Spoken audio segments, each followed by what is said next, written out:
Well, I guess I'll take that as a sign to start, even though I don't know if anyone's here.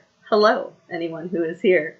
I can't quite tell. I'm still getting used to Streamlabs and all that jazz, so I can't quite tell if that one viewer just represents me, myself, and I.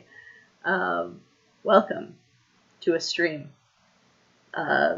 Stream that may be chaotic and may not actually be going on that much longer, and has managed to get my cat out from under the bed. Hello, I am your Social Science Sunday host. I'm Captain Rachel. For anyone who has been here before, you may notice that we have a lovely new background because I have moved out of my previous living situation. I'm now living in basically a granny unit with my loving, loving father that I'm so happy for. So, what the deal is, I am an actual, yay, it's too hot for PE, so history, very good, yes, hello, happy that I'm not alone. Hi, cat. I might be able to show you the cat later, because he apparently decided to come out. So yeah, I'm in a new place. I start off with, hello, I am Captain Rachel. In real life, I am a California history teacher, specifically a high school history teacher. And the big update of this week is that I am no longer unemployed. Thanks to shenanigans, which are truly worthy of 2020, I have a job. So I moved in with my father because he was willing to help me out a whole lot, because he's an awesome dad. And I was still applying for jobs, and it turns out that a local high school had one of their teachers do some stuff that he really should not have done, sending some inappropriate messages. Because of that, they needed a long-term sub, so starting next Wednesday, I'm going to be a long-term sub. I'm hoping to still be able to do this. That's a little bit to be decided. At the very least, next Sunday, I'll be here with, at the very least, some kind of stream going like, hey, so things are crazy. So, for today, if I can get, yay, cooperating with me. So, as always, the topic, yes, long-term sub can turn into a more permanent position. Right now, it's kind of for the foreseeable future, so it may end up, they may have me a long-term sub until just like December and then get a new teacher in January. They may have me long-term sub till the end of the year. I'm not certain about the specifics of when they need to decide if they're going to hire me as an actual teacher or not, but fingers crossed it could turn into a long-term position, which would be nice because I have family in the area that I live. I'm now in Central California, and in general, even though it's hot as hell, which is why there's all the fans going, there's more it's easier to get places. So, in the chat, I have dropped our poll. It is pretty much, so I've just been whittling away as I did lessons. I've been taking them off of the poll, though I did put one back on if we had new people who wanted to have the JFK assassination. The newest one is I did do a little collection of stuff about the Berlin Wall, since it has come up a lot in, Trump likes to compare his wall to the Berlin Wall. So that is our poll, or if you visit there and you vote, and more than likely, because if I can check, I believe we only have, as usual, it's one of those, the benefit of going to a very small stream. You get to choose what we're doing. So it looks like today we are going to be looking at World War I through propaganda. So let me transition to this camera while I get that set up. But yeah, so long-term sub is good. It's one of those I'm getting employed, which is always nice, that you actually manage to get paid. It's always nice to get paid. And since it's a long-term sub for reasons of more than likely that teacher's never returning, it's essentially, it's not like most long-term sub positions are for like sudden illness, like the teacher realizes they have cancer or pregnancy or what have you. So we are going to be doing World War I through propaganda as soon as my computer cooperates with me.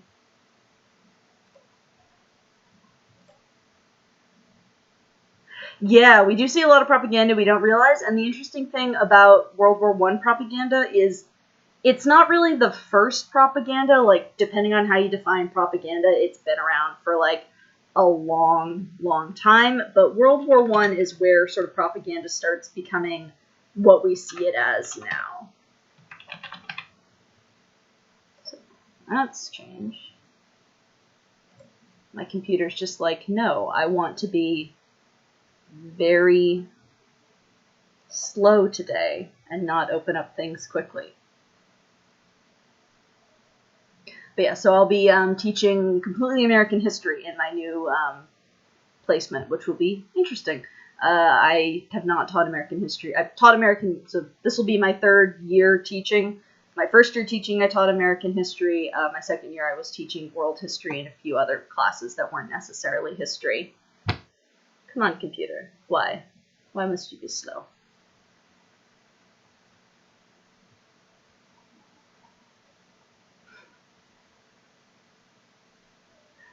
Sorry, for some reason, Google Drives, which I use to do all my slides and stuff, is just being exceptionally slow today.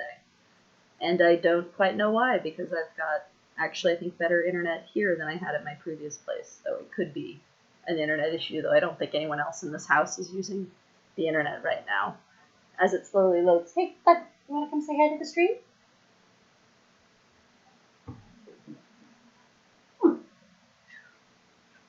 Little squeak.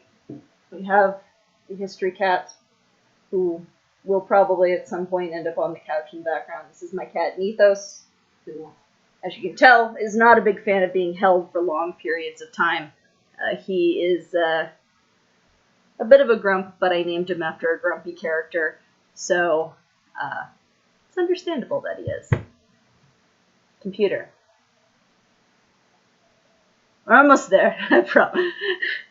This is what happens when you just decide to do streams, but you, the only computer you have is your kind of dinky laptop that just is like, no, not wanting to do anything today.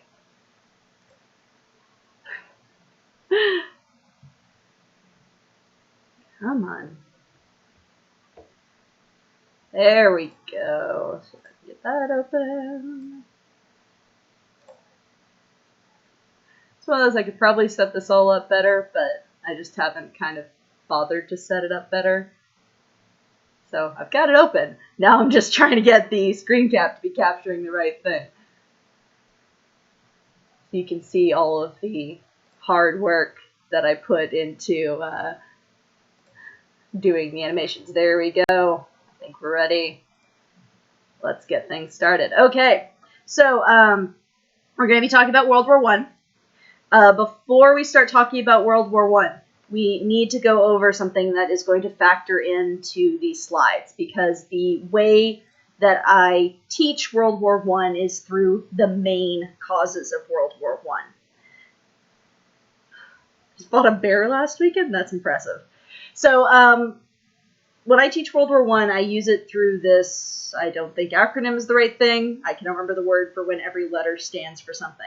So the main causes of World War I, a lot of them will also factor into World War II and other wars, but these are the 4 things which made there be a war. So the first thing, oh, sorry, I forgot that. So the main causes of World War I turn into the mania of World War I. So it's 2 little mnemonics, I think they're called, to remember about World War I. So the causes of World War I, if my slides will work.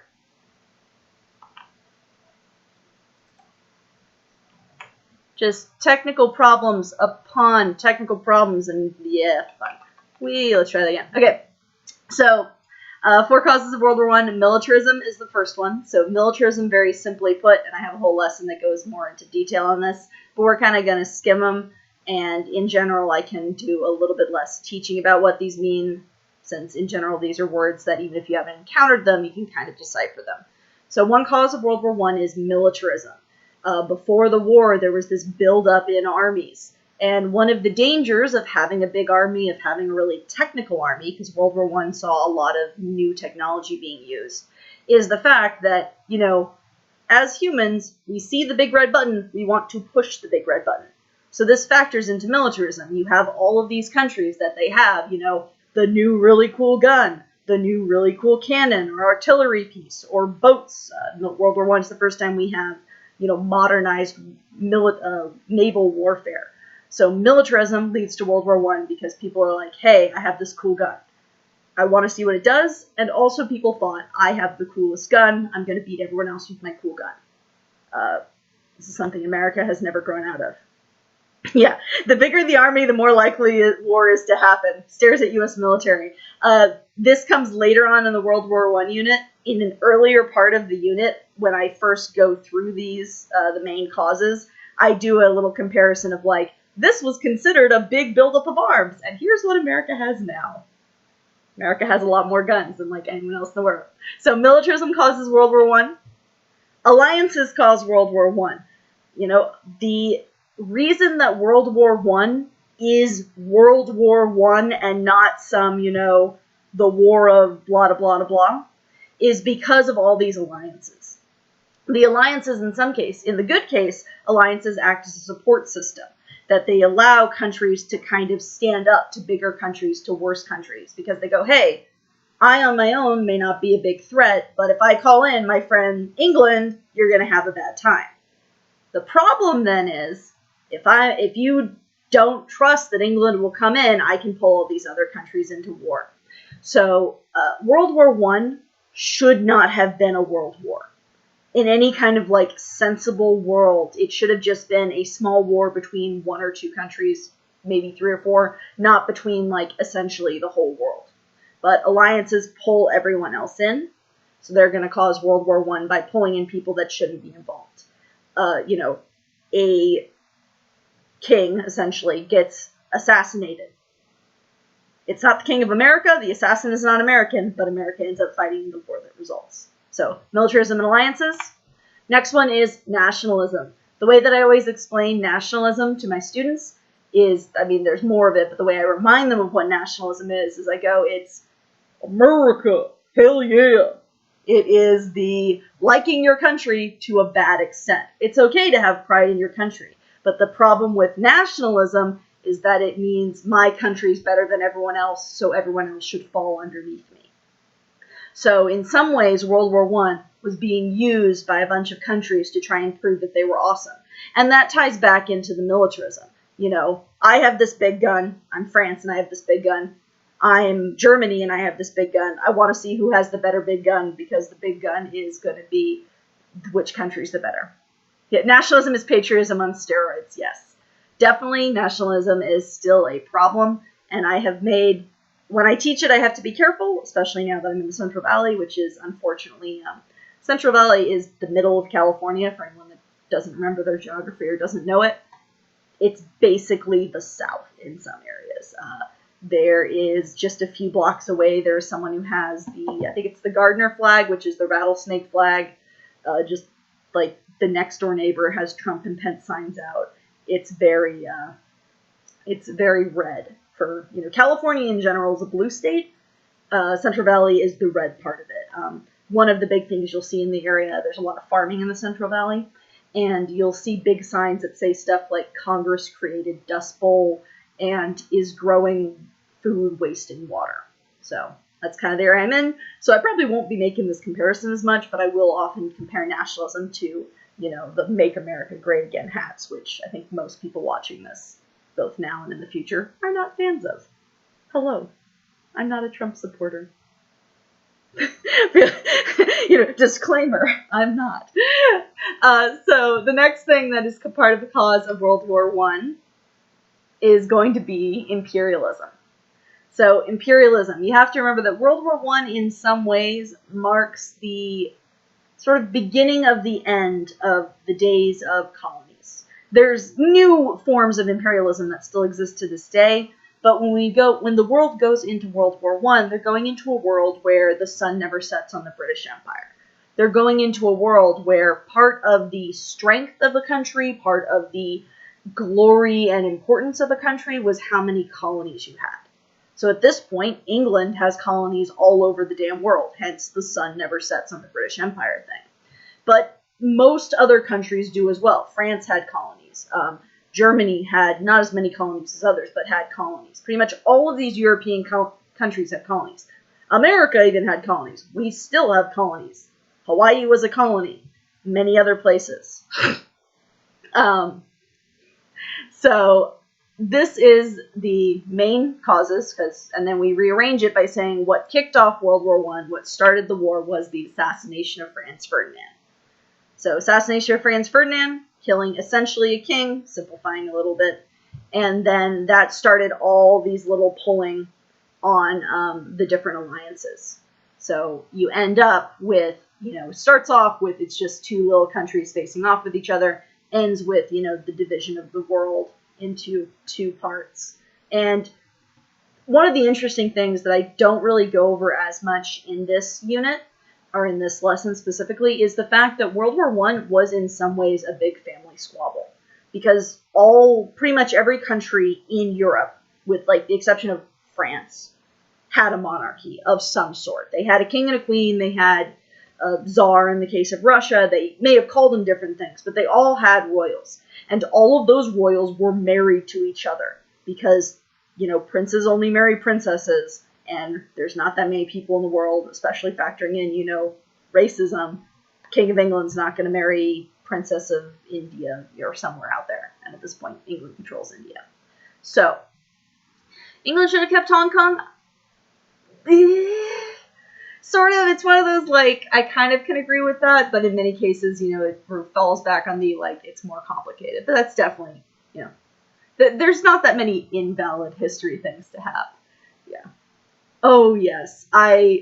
Sadly, I don't have a really good set of slides about the assassination of Franz Ferdinand, because usually when I teach it, I use, there's a really good, I think it's the it's like Moments That Shook the World, I think is the series name, and they have a really good episode on Franz Ferdinand. That's what I show. That always gets the kids just laughing their butts off, because there's a moment where it's like, Gavrilo Princip is eating a sandwich.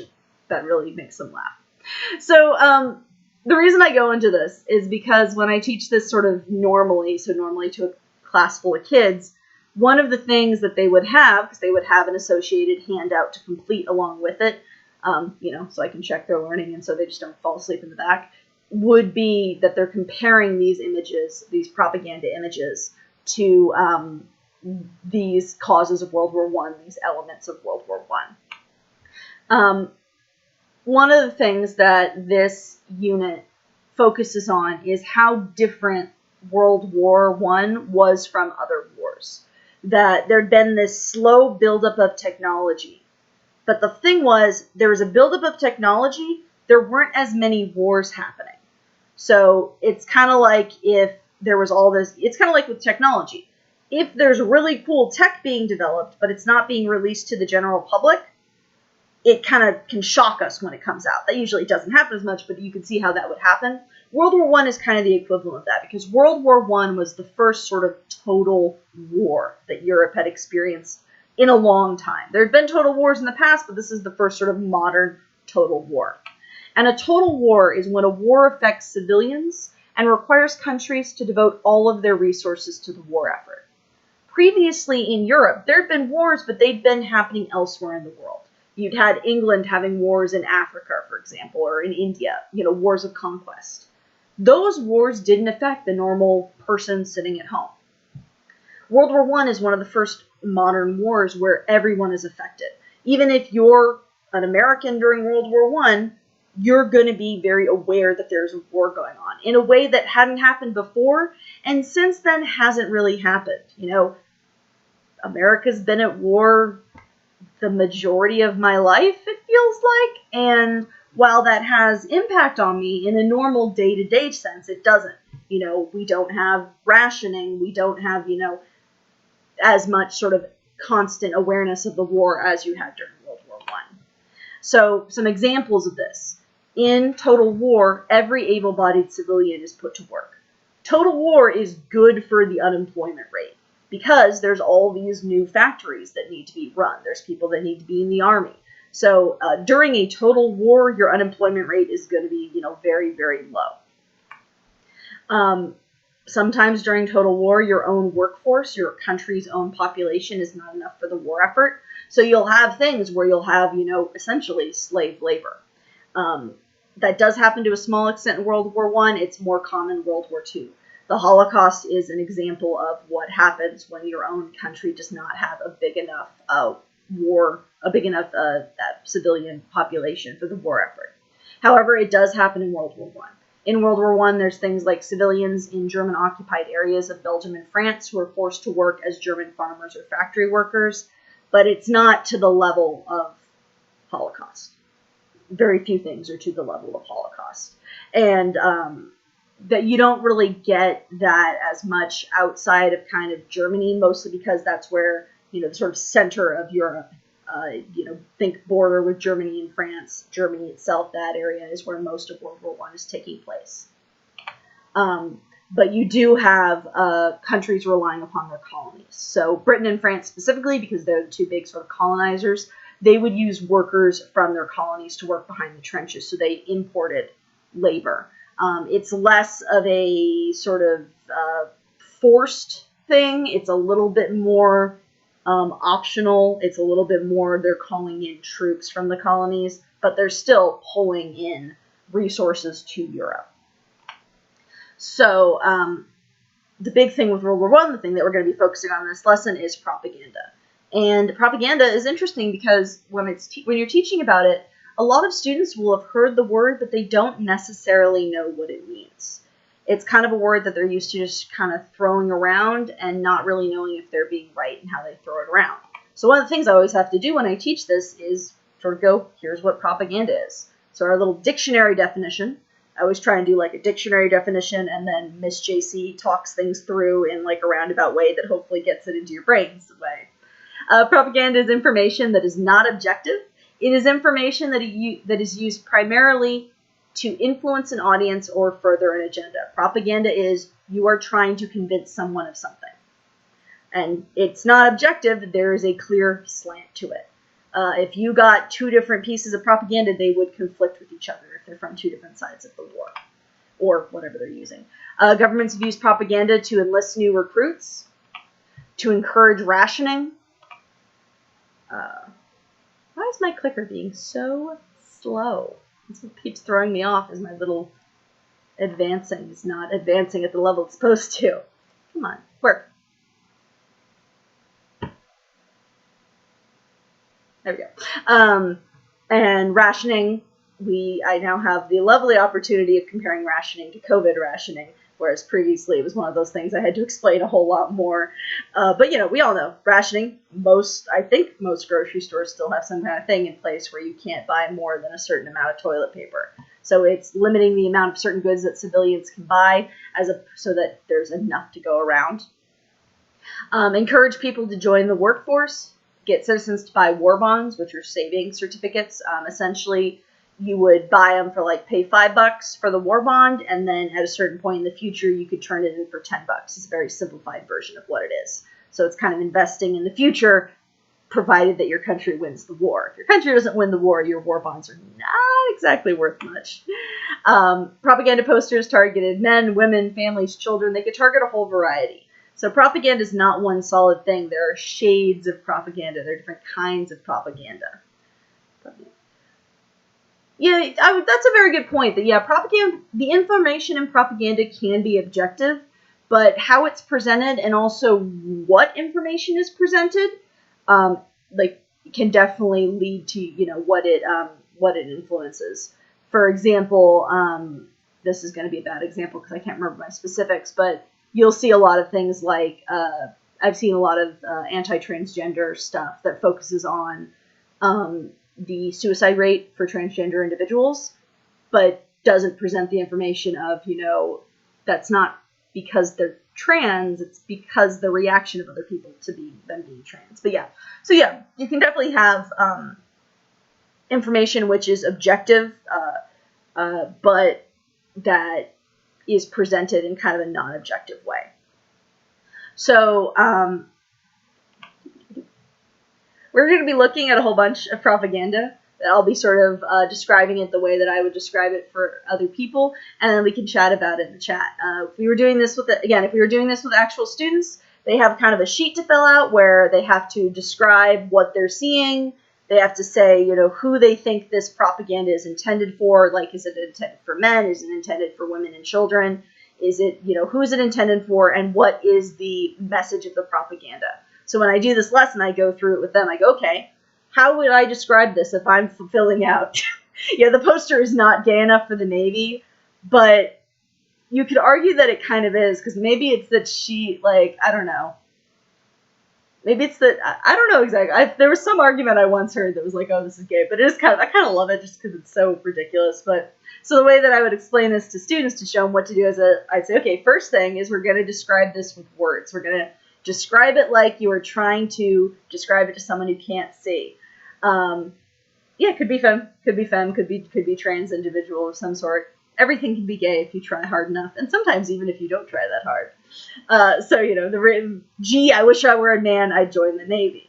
So this is a fairly straightforward one, that it's going to be targeted at guys, specifically kind of young, horny guys. And the objective is they want them to join the Navy, because they're like, oh, I'm going to be so sexy if I join the Navy. I find it really interesting that at least, going to preface this by saying I have not seen a lot of modern day, Navy Army recruitment stuff, but it's kind of interesting that modern day Navy Army recruitment stuff seems, at least to me, to be more like, prove you're a man, be a manly man, do these manly man things. I kind of miss the days where we'd get stuff like this, where it's like, hey, join the Navy, you'll pick up girls. But I really like the be a man and do it. Connecting masculinity with joining the Navy. Also, the fact of the thing that sort of, I think, makes me think that maybe this individual is transgender or something is there's no boobs there, and even in World War I, it seems like they would have made her more voluptuous. World War back at this time, the history is a little bit more prudish. But it's not that much more prudish. So you've got join the Navy. Join the Navy. You're gonna have hot girls. You're also going to have a lot of enlistment posters that look like this. Destroy this mad brute. And it's a little hard to see some of the details, but right here under his feet, it's a little hard to see in this picture. It says America. He's got a club that says Kultur, so German culture. I can't pronounce things with a German accent. But this is a really popular one. Ones like this and things along the lines. And I use this lesson in some ways to show how World War I portrayed stuff. Because even if I took off this, so let's say that I only saw from here up, that I couldn't see America, that I couldn't see, enlist in the U.S. Army, I would still be able to know that this is talking about a German because of the hat. So this hat right here, I'm forgetting the specific name of it, but it's a type of helmet that the Germans wore in World War I. So it's, it's like nowadays, if we had this today, and instead of wearing a hat, he was wearing a turban, we would know who he's supposed to represent, this creepy monkey dude. But this shows one of the really big things with propaganda is the trying to sort of poke at the perceived need for men to protect the family. And you'll see this in a lot of propaganda. There's a very strong thread in, for example, racist groups, neo-Nazis, etc., the idea of protecting the white women, protecting, that sort of thing. That's horrible, but yeah, very racist tones. And it's interesting because I think it kind of plays into something that's still around. I know I've heard the joke very frequently of if you want to make something angry, just say it with a German accent. So definitely, destroy this mad brute. Stop the mad German monster. Yeah. Propaganda is othering and dehumanizing the enemy. Is definitely. You're not going to see propaganda which depicts the enemy as anything close to human. They're always going to be either literally a monster or doing something monstrous. Yeah, the 14 words, which I don't recall what they are and I don't really call to, but the idea of protecting women, protecting children, and driving people to sort of do things. And it's definitely interesting, as I said, I haven't seen that much modern day military enlistment materials, but what little I have seen seems to focus more on the individual as opposed to the community, the society, the family, etc. I think there's probably something to be said about that, though I'm probably not the best person to say it. But again,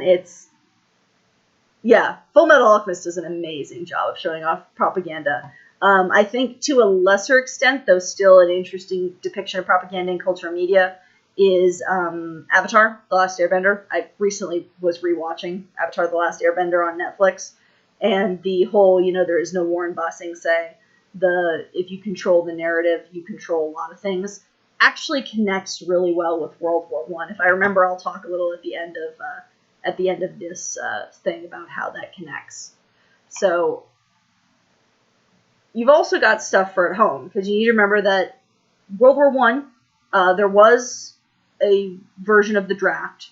So the enlistment is a little bit more trying to get people to willingly join as opposed to being forced to join. And the draft depended on, different countries. A lot of the propaganda I'm showing is American, just because then I don't have to translate it. I know what it means, and English, of course. But you're also going to have propaganda intended for those people who are not fighting. So specifically, men who are too old or too young to join, and then the families that they're leaving behind. So help them. Keep your war-saving pledge, issued by the U.S. Treasury Department. And it's very, kind of simple, but what's always interesting about teaching high schoolers is the extent to which you kind of have to help lead them along, because they're not very well practiced or used to interpreting images.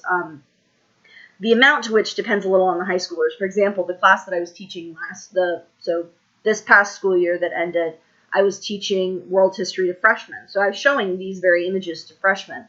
And they came from a school, their middle school had been very much write down what the teacher says, don't really think for yourself.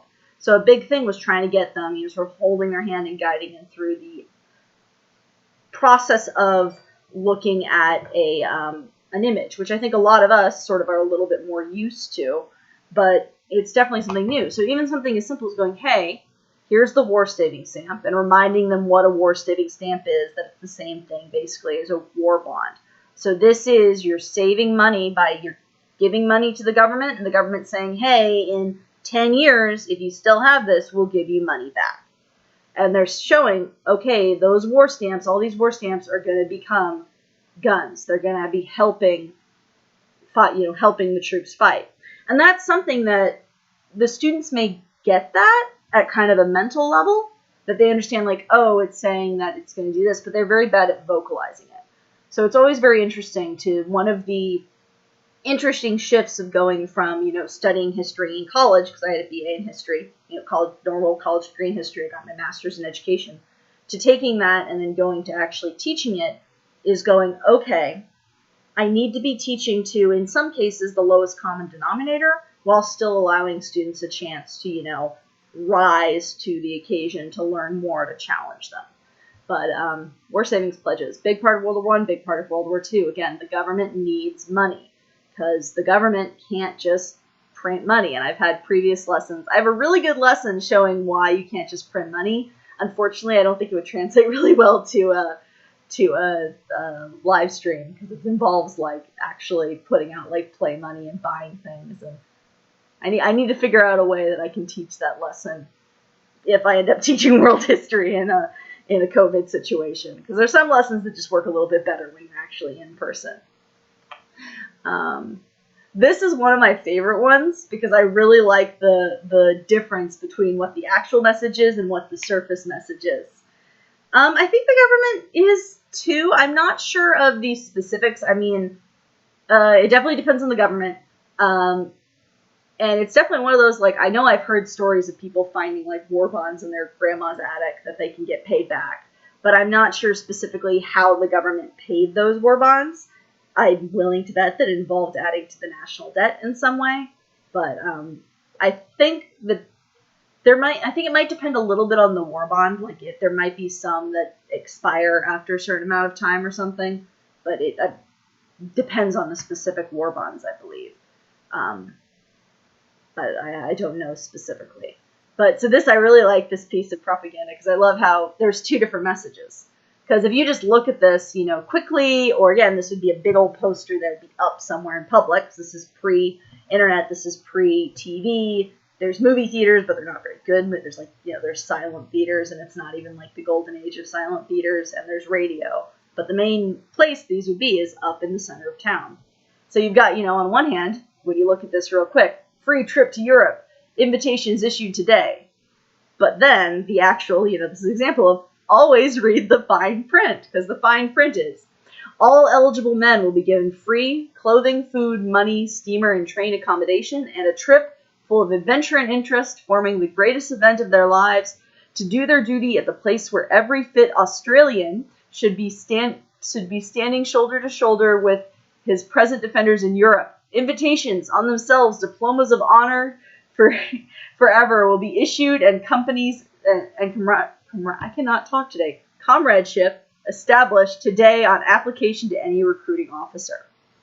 So as it said there, this is a piece of Australian propaganda, because England relied on its colonies, and Australia has, both in World War I and World War II, a lot of Australians died for England, and some of them in really horrible ways that should not have happened, specifically in World War I, because Churchill was not a very good military commander.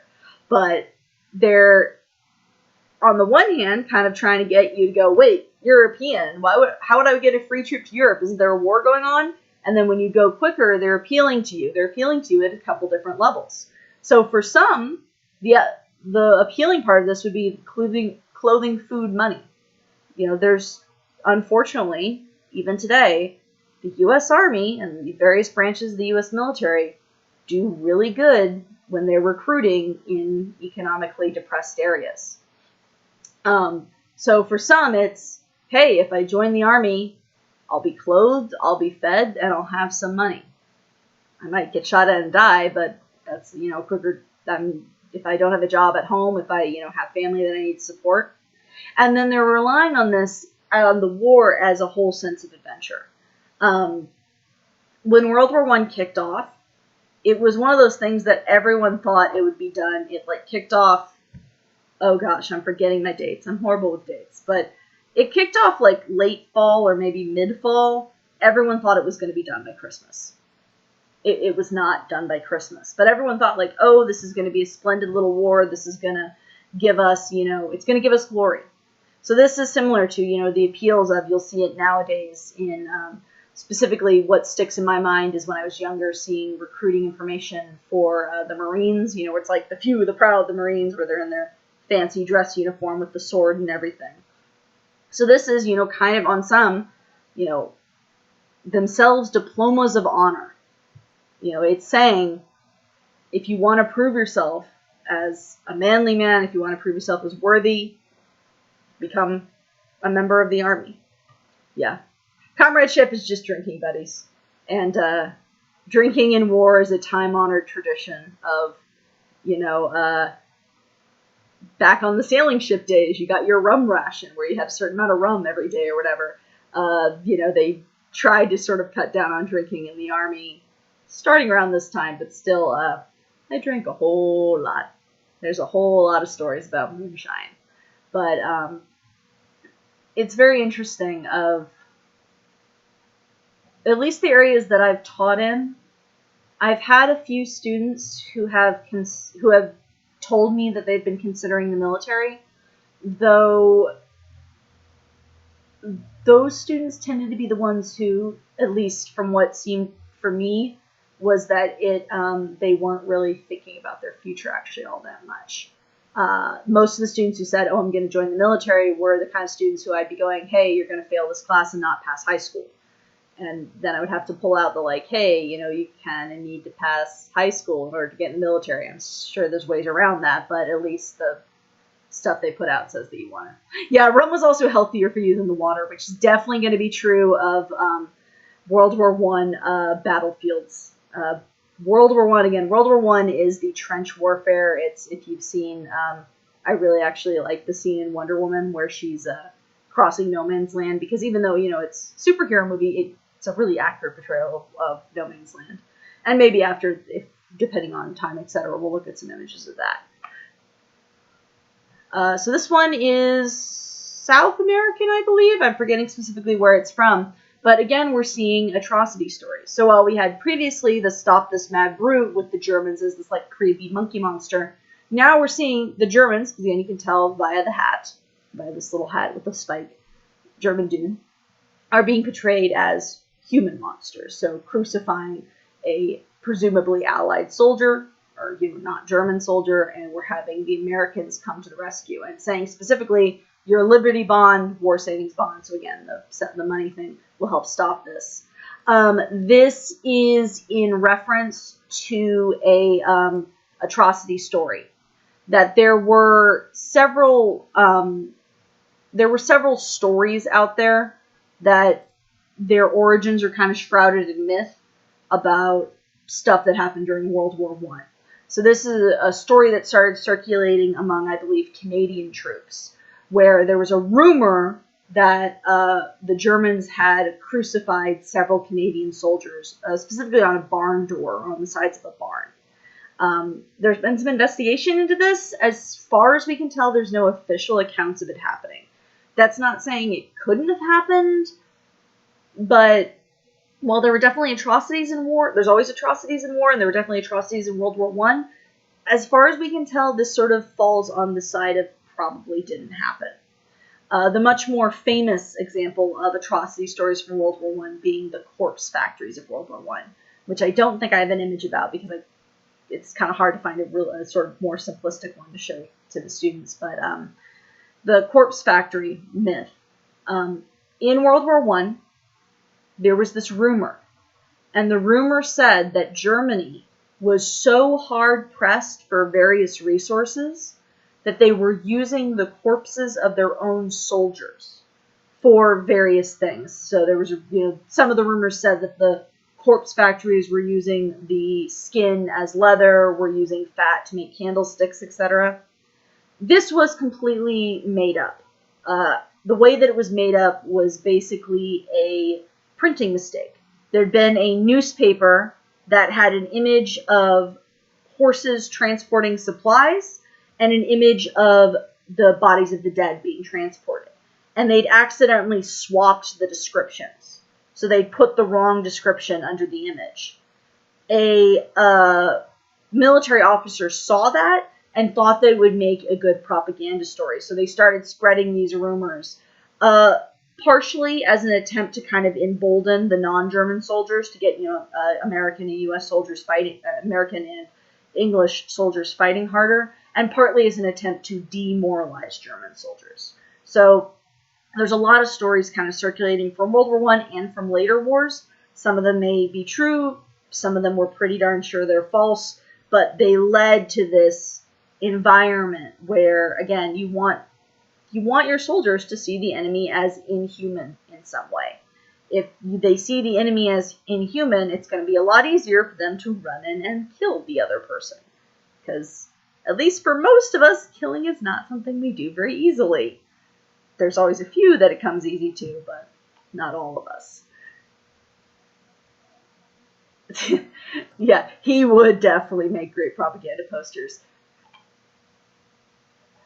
There's also more kind of, not all the appeals to sort of humanity are, kill this mad brute, stop this horrible thing from happening. Some of them are trying to make you feel bad. So, will you help the women of France? They are struggling against starvation and trying to feed not only themselves and children, but their husbands and sons who are fighting in the trenches. So, one of the reasons, specifically for America, one of the reasons why rationing was very important is that we were helping out others. So in World War I and then in World War II, a lot of the food stuff that America is producing was going to our allies, was going to Britain and France. So this is encouraging, specifically it's going to be aimed at women, because at this point in time, the people doing the cooking are women. So it's telling women, save wheat. Don't use too much. Make what you need. Grow what you can. Help these poor French women who have to, pull the plows themselves. They don't even have any horses to pull the plows. They're having to pull the plows by their lonesome. And there's a lot of, and this is sort of the lighter side of it, because it's not specifically putting Germans as horrible. It's more, hey, feel sorry. It's the, the sad SPCA commercials that make you want to give all your money to the poor little puppies and kittens.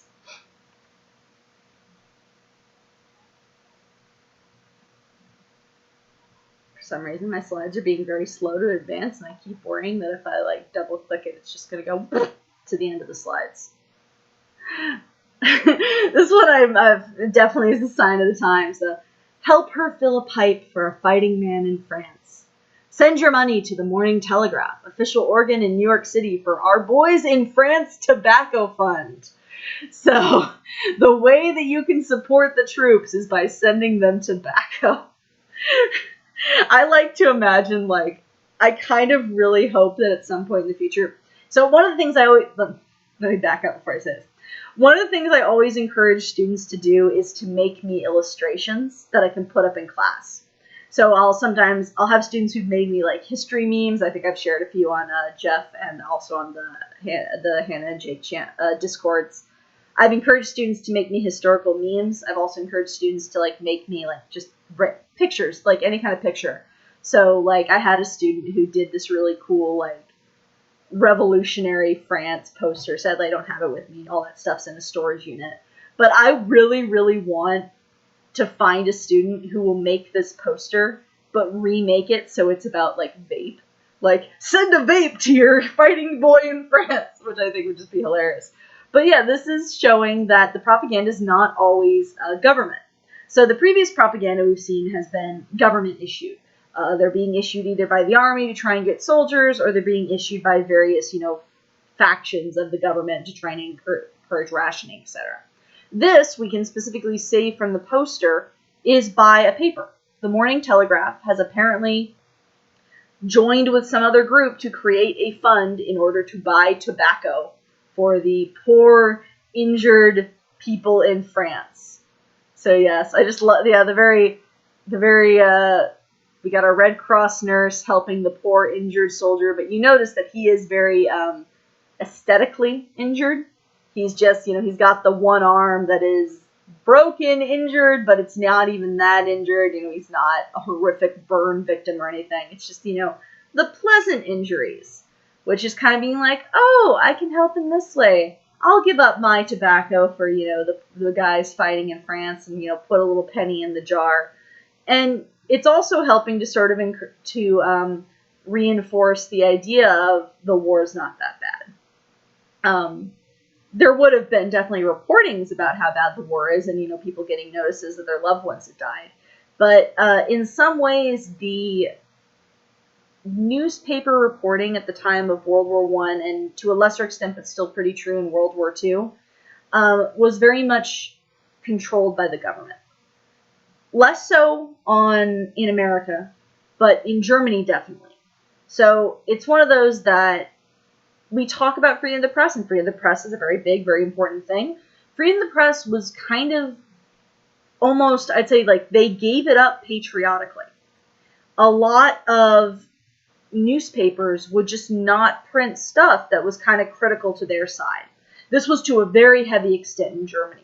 In Germany, partially out of kind of like feeling like it was their duty, and partially out of the government making them do this, German newspapers did not report truthfully on the war.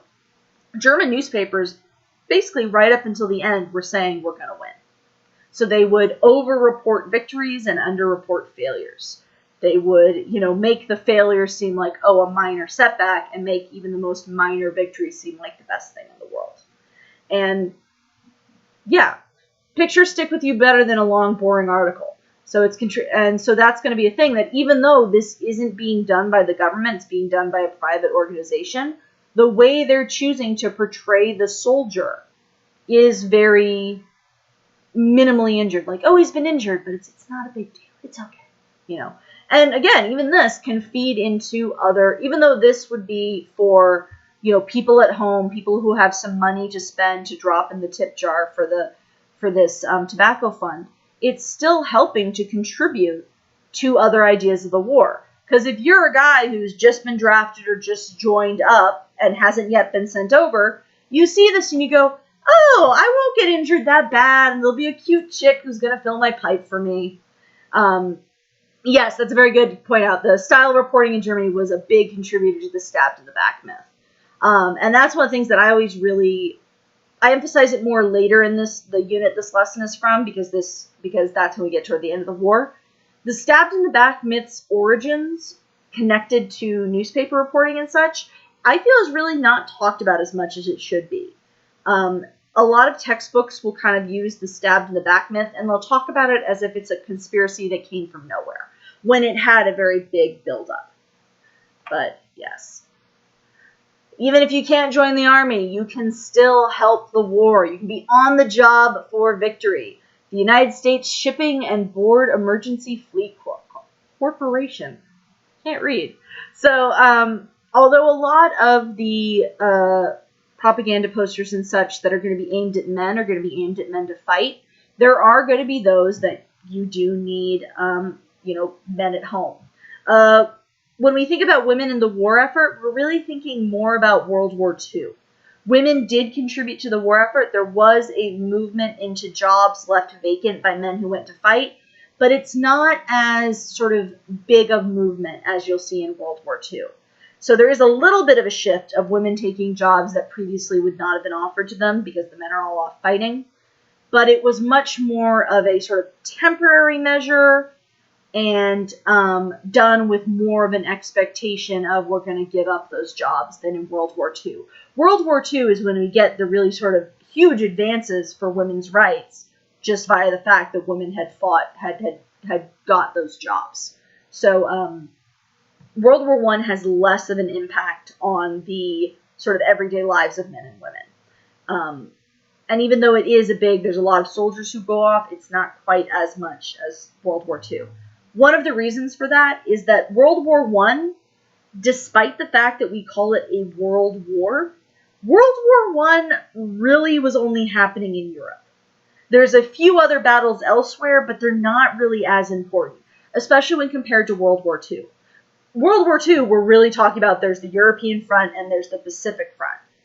World War I, that's not really as much of a thing. It's a lot more focused on the Europe, and there's a lot less naval warfare. World War I really only has like one major naval battle. Most of the ships that are being constructed are going to be just to get goods across the Atlantic. Yeah, World War I was the War of the West.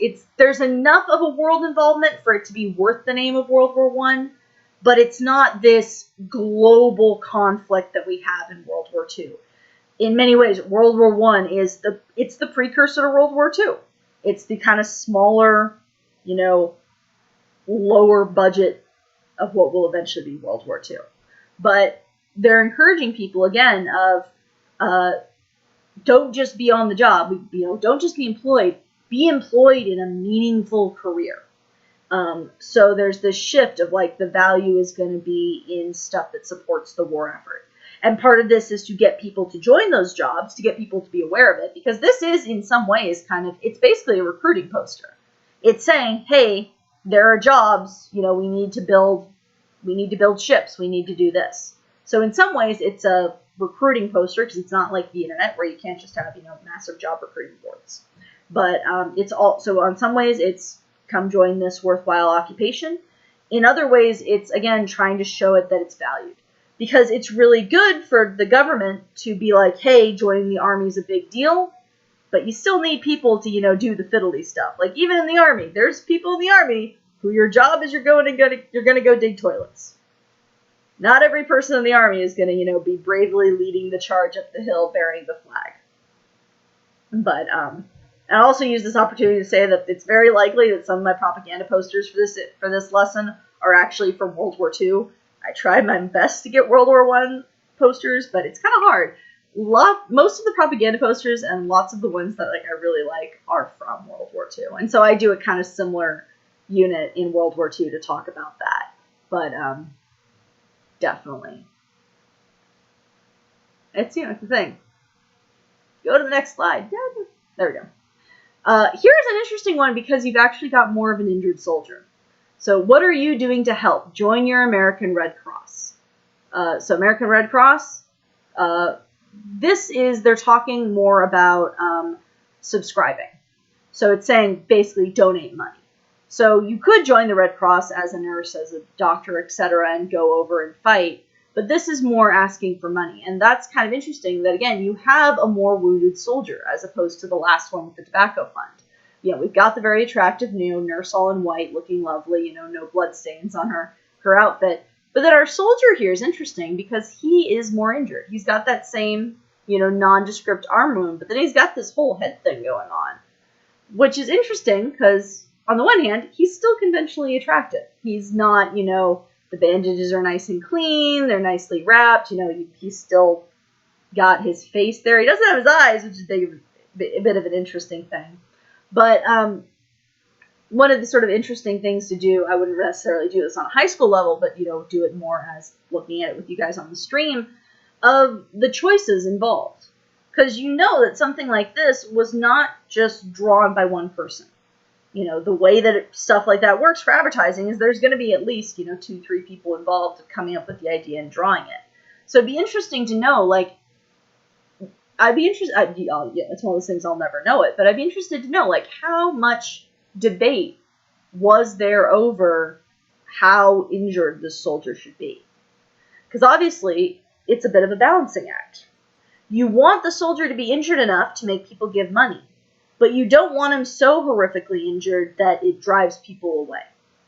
And that's, a thing that even with modern day medical campaigns, you'll see, I feel like a lot of the stuff I've seen encouraging people to give money for a medical reason, support this medical fund, they use cute little kids.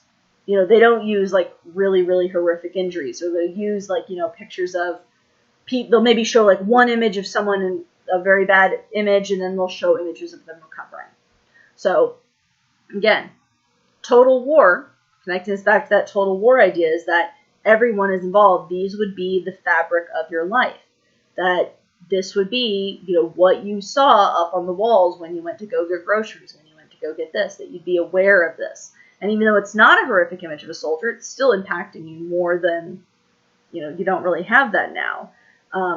I feel like the most aware of war that I've ever been was when I was younger, and it was in the more immediate aftermath of 9/11, where you saw the yellow ribbons everywhere for the troops. But even that was much more of kind of a casual impact of war upon, the lives. Because 9/11, I was 10 or 11. I was fairly young. I was in maybe, I would have been 6th grade. So I was in 6th grade when 9/11 happened. And didn't go on to have that much of an impact on my life. Afghanistan, everything like that. But I didn't know anyone in the military. You're not seeing, in the modern wars of America, we don't have stuff like this. We don't have, we're not asked to sort of go without. So rationing in America is not as intense in World War I as it is in World War II. If you have any sort of pre-knowledge of rationing in America, you're most likely thinking of what it was like in World War II. Rationing was much more severe in England, but all over it's going to be much more severe in World War II. To the extent of when World War II runs around, the rationing program that they used in England, I've actually seen some accounts of people in the modern day using it as a weight loss tool, because it's not very good. It's not a very good amount of food. But rationing would be around. It would have an impact on everyone. Food is ammunition. Don't waste it.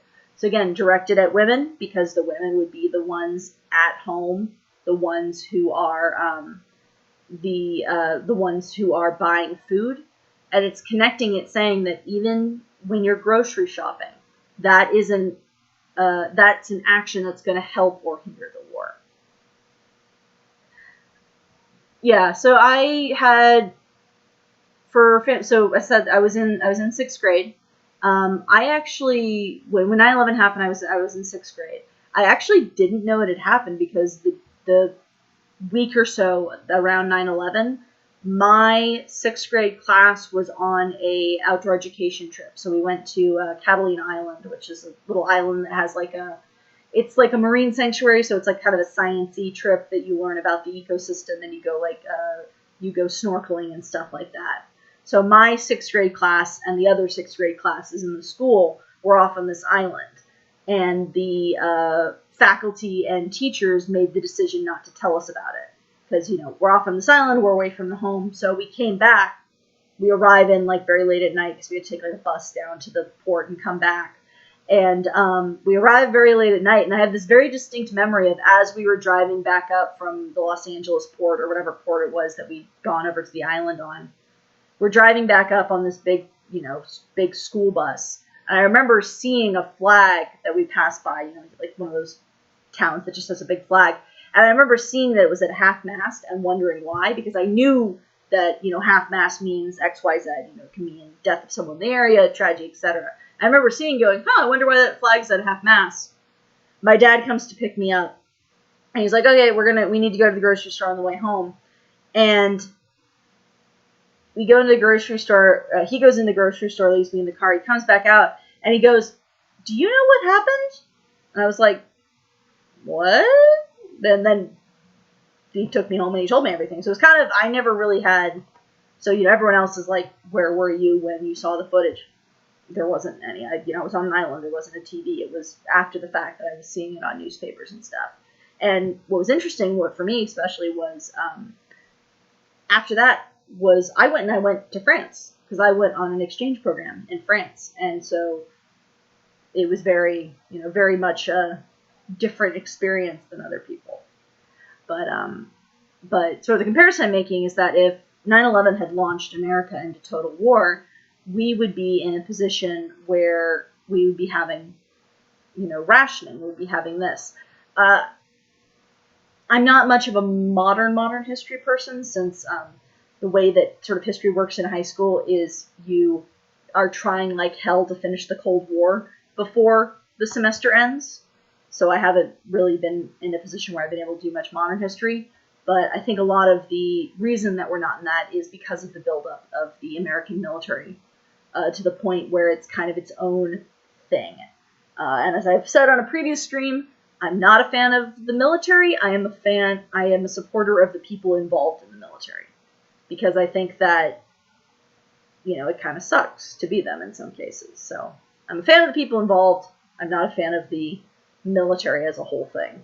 There's probably a better way to put that, but that's what my brain is coming up with right now. Come on, computer.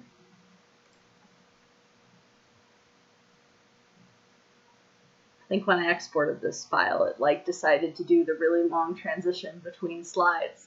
Going back again to the perception of the military, of specifically Germans, as these horrible brutes. This is a French piece of propaganda, because that's French down there, translates as the Emperor of Vandals, and you have this, German soldier, probably intended to be the Kaiser, the head of Germany at the time, standing as, the beautiful monuments of Europe burn and are destroyed, and standing very proud in his, the weirdest thing about, for some reason this, strikes me as the weirdest part of this image, is just how big his tassels are, which is, probably its own commentary on, it's probably intended to be like, oh, this guy thinks he's better than he actually is, because, you notice the tassels are really huge, the sleeves even seem a bit large, as do the epaulettes, and I'm forgetting the specific name of the little, the little bit of braid that hangs down, but again, you're showing the enemy as horrible. You're showing the enemy as, bad, as either completely inhuman, as with the earlier, this mad brute where they're, creepy monkey monsters, or you're showing him as someone who just doesn't care about stuff that everyone else should care about. It's unfortunate. It's one of those, when we go to war, we want there to be a narrative that makes us better. So whenever there's a war, and there can be war where there's a bit of truth to that. So for example, World War II. I think that World War II has had a almost indescribable amount of impact upon America. Because the narrative that gets told about World War II, both then and even now, in popular culture and even in academic circles, is this narrative of us as the heroes against the evil empire.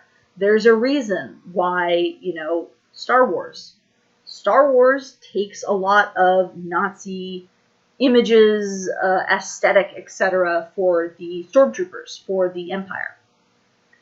And because of that, because of this kind of message of this oversimplification of World War II as the heroic allies led by America against the horrible, evil empire of Germany, has had this impact on America that we see ourselves, in some cases, as the good guys no matter what. That we see ourselves as this kind of underdog, even when we're not the underdog. You know, we see ourselves as the Rebel Alliance, even when in terms of military power, we're the ones with the Death Star. We're probably the ones with at least 2 Death Stars, you know, judging by military buildup and stuff. So, and you'll definitely see accounts of that. There's a shift away from that in history. There are people trying to tell history better, but there's people who aren't. World War II put a stop to, or at least massively slowed the rise of anti-Semitism in the U.S.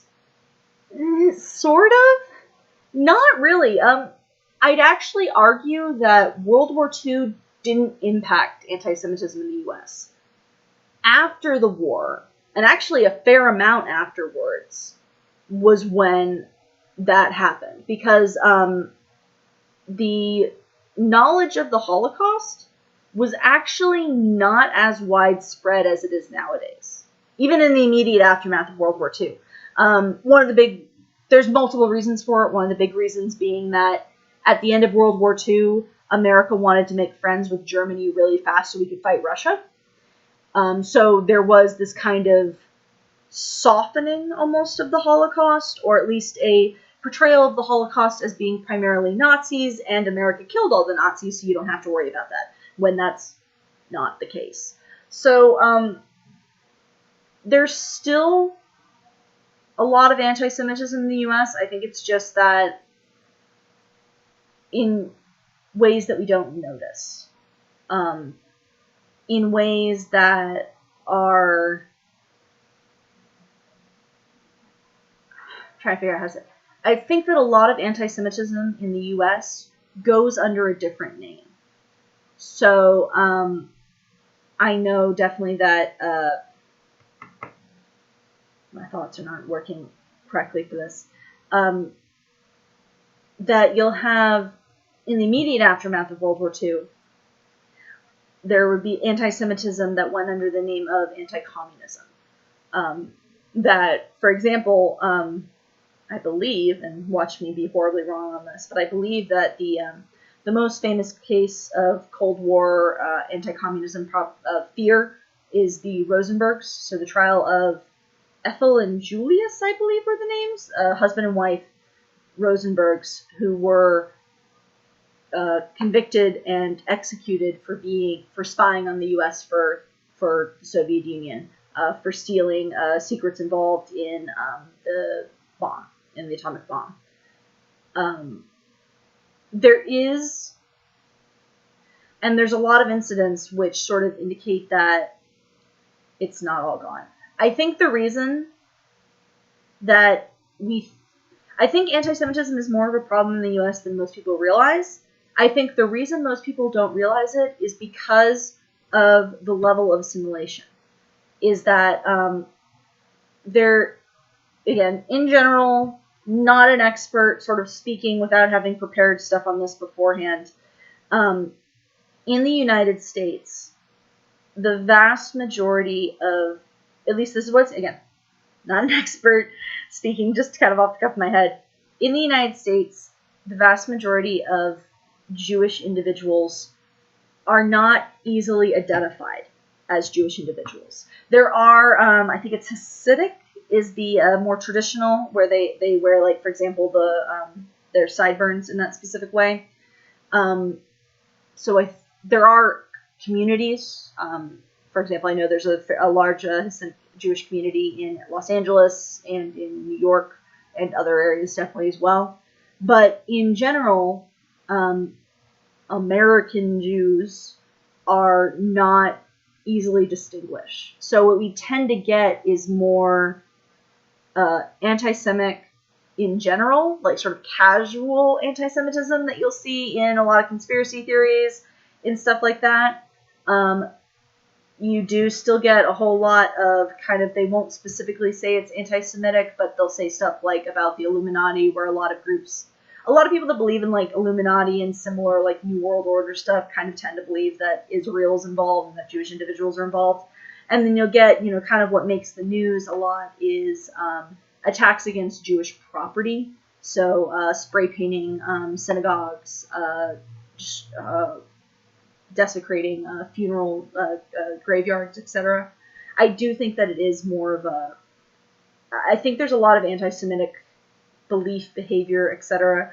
in the United States that gets kind of brushed over, some of which might just be generally people not realizing that certain things are basically anti-Semitic. One of the examples that comes to mind is, then there's been some commentary about this recently of how the descriptions of goblins in Harry Potter, J.K. Rowling's goblins, are kind of relying on a whole lot of anti-Jewish, anti-Semitic stuff. So, big complicated issue. I'm not Jewish. I'm not the best I'm not Jewish. I'm not an expert in any way, so I'm not the best person to sort of comment on it. But that's kind of my rambling take. And let's shift to, oh, look at the happy dog. This one is always a really big favorite of a lot of the boys in classes whenever I show this image, because they just think it's freaking hilarious. Even a dog enlists, why not you? Which I just love, because it's like, hey, a dog is braver than you are. Join the army. Don't be outshone by this good pupper. But yeah, even a dog enlists, why don't you enlist? And it's interesting to see, like, World War I propaganda is still kind of at like an early stage of propaganda where they're not as adept as they will become later. And, even nowadays of like, there's all those things of like, you're not immune to propaganda. There's definitely been times where I've gone, holy shit, I've been infected by it. And propaganda is a lot more insidious nowadays. The example that comes to mind is recently on various social medias, I keep seeing advertisements for, I think it's Prop 22, which is basically, again, very bad description of this incoming. California passed legislation that Uber and Lyft did not like. I don't know all the specific details of it off the top of my head, but basically my understanding is California passed, there was a legal decision in California that said that Uber and Lyft, your drivers are not contractors, because the difference was basically a contractor in that sense of the word was not essential to the function of the company. Uber and Lyft, your drivers are essential to the function of your company, so you need to give them various things. Basically saying, like, you have to either make them legitimate contractors and then they can set their own wages and stuff, or you have to actually make them employees and give them, benefits and stuff like that. So, again, this is my own opinion, and I'm not doing a very good job of supporting it because I don't have the research stuff at hand, but Uber and Lyft got this big decision that basically was going to mean that they had to suddenly give all these benefits to their California drivers. And if that happens in California, it's likely that other states are going to lobby for the same thing. So Uber and Lyft are trying to get a proposition passed, Proposition 22, which would allow them to continue doing the shenanigans they've already been doing. And recently on social medias, I've seen a lot of, like, support this proposition. And they're all funded by Uber and Lyft. And for me, at least, whenever a big company is pouring a lot of money into a legal issue of some kind, I'm generally predisposed to vote against them. Other people, not so much. It's been interesting a few times I've been opening up, Facebook and looking at the commentary, and just some people that are, like, tempted to call them bootlickers. I've called them bootlickers definitely once or twice. Just like, yeah, you're just going to do what they say you do because, oh yeah, Uber totally has the best interests of their employees at heart. It's not like we have very good historical incidents of companies being bad at protecting their employees, such as, the Triangle Shirtwaist Fire. Hi, in addition to being anti-Trump, I am very much pro-union. Unions are nice. There you go, yeah. Well, and also some of this you could argue that it's the dog gets, it's like, oh, you want to be attractive to the ladies, you got to be a soldier. And sadly, there were definitely a bunch of guys that saw this. I couldn't find any for World War I, but one of my favorite propaganda types of posters from World War II are the ones that are like focused on soldiers and their sex habits. So like there's posters that are like, don't sleep with the enemy, like don't tell the person you sleep with anything about troop movements because they're working for the enemy. There's also ones that are like, don't sleep with her because you're going to get STDs. I like there's a whole lot of like really freaking hilarious World War II era, sort of sex is the topic of the propaganda posters. And this is my example of propaganda is not just printed. So at the time of World War I, a lot of it's going to be printed material because that's what there is. There's not, internet, movie theater's not really a thing, TV is not a thing. For example, the first live televised events will not be, the first really TV actually comes when the Nazis have the Olympics. So they have the first, what we would call TV that's for the public and not just being experimented on. But propaganda can also be in the form of songs. So this is, I'm going to play it in a second, this is Over There, which is a very common American patriotic song. It's used in World War I, it's used in World War II. So I'm going to play it for everybody here. I like to include music in my, I like to include videos in my slides so that I can get the kids a little bit more involved. But so, actual propaganda song from the time.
So, this song that's going to be very popular at the time. So you would have, this is one of the things that, again, if you're back World War I, there is more of, we're not all sitting at home on the internet. if you want some entertainment, you're going to go into town, and usually, again, silent movies are like really early infancy, I believe. I'm forgetting my timeline for movies a little bit. But a lot of entertainment at the time would be, you know, kind of vaudeville acts. You're going down to the local theater, you're going there, you're going this. And they would sing this song and other songs like that that are designed to be patriotic. You'd have, you know, soldiers marching off to war would be singing this song as a marching song. And there's a message in it. It's not just, you know, it's one thing, like you're marching off singing the American anthem. Okay, cool. That's obviously patriotic. But then there's a message contained in this, of a message of like, the Americans are coming and you better watch out because we're not coming back till it's over. We're going to be over there. Especially, this is one of those songs where like, there were other songs that were popular at the time. This is one that endured mostly because it's non-specific. There's a few other songs from the time that I've heard that are like specifically about like, we're going to beat the Krauts and we're going to beat the Kaiser. And we're going to, you know, that specifically, you know, name drop stuff. So this is kind of, you know, patriotic songs are a big deal. Going back to our earlier discussion about, you know, about 9/11. So after the sort of the spring after 9/11, so the next year, I went to France for a big exchange program. And when I came back, you know, it was a very long flight from Paris to LAX. It's a very long flight. It's pre-iPhone or iPod. So I was listening to the music on the plane's radio stations, and I didn't really like any of them, but I'm, you know, flipping through the channels, trying to find something to occupy myself, because I've already finished my book. I'm bored as all hell.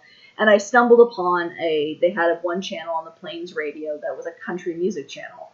And I really like country music. I like specifically older country, like Johnny Cash, and like a bit older, and then I like kind of 90s country. However, there's a big element of 90s country, which is, you know, patriotic songs about taking it to the enemy. You know, there's the courtesy of the red, white, and blue. I'm forgetting who sings it, but part of it is like, we're going to put up it in your ass. It's the American way. So America, we like to be the good guys, and we like to be able to sing about how awesome we are. So this and other songs like that, you know, filled sort of the void of, you know, we're coming over. We're kind of the response, you know. Send the word, you know, to beware, to say a prayer, because the big scary Americans are coming for you. They're going to come and they're going to demolish everything. A lot of this is kind of a little bit hilarious when you realize that America didn't play that big a part in World War I. We played more of a part in World War II, but World War I, we pretty much just like came in at the end and we're like, we saved everyone. Thank you very much. And everyone was like, you couldn't have come over earlier, you know, while horrible things were happening. Because thing to realize is that the trench warfare was in very productive regions of France and Germany. These are areas of Europe where a lot of food was being grown. So you have a lot of food not being grown because the fields are being used as battlegrounds. And you also have the fact that there's all these people there that are not growing food. This is, World War I is in many cases pre-mechanized agriculture. There were improvements to agriculture, so it's not like Stone Age agriculture, but World War I is taking place at a time where a lot of farming is done by hand or by oxen, horse, etc. You know, horse-drawn, oxen-drawn plows. And in war, the men are all going off to fight. Almost all of them. They're leaving behind the young and the old. The oxen and horse often are going to be taken away by the military, or, you know, going to be more difficult to work with. So you had a lot of people, both during the war and in the immediate aftermath of the war, starving. So you have propaganda like this, don't waste food while others starve, showing, you know, war bomb, you know, destroyed Europe in the background with this mother with these very skeletal, you know, children. So again, tugging at that heartstring. That we want you to think the enemy's horrible, but we want to remind you that there's people over there that are good. We want to remind you that we don't just want to destroy Europe entirely. We want to try and save them. The way that you can save them at home is by not wasting food, so we have more to send over.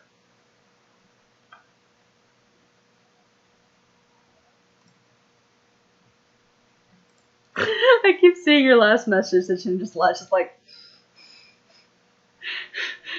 they're here. I don't know. That just sums up my life, staring really. One of the things you have to be good at when you're a history teacher is having the 1,000-yard stare that just makes people be quiet. Because although you try to encourage, go back. Though you try to encourage your students to be, looking out there, but yeah, gotta become a furry. You want to be attracted to the ladies. Nothing is more attractive than someone they can't entirely see. I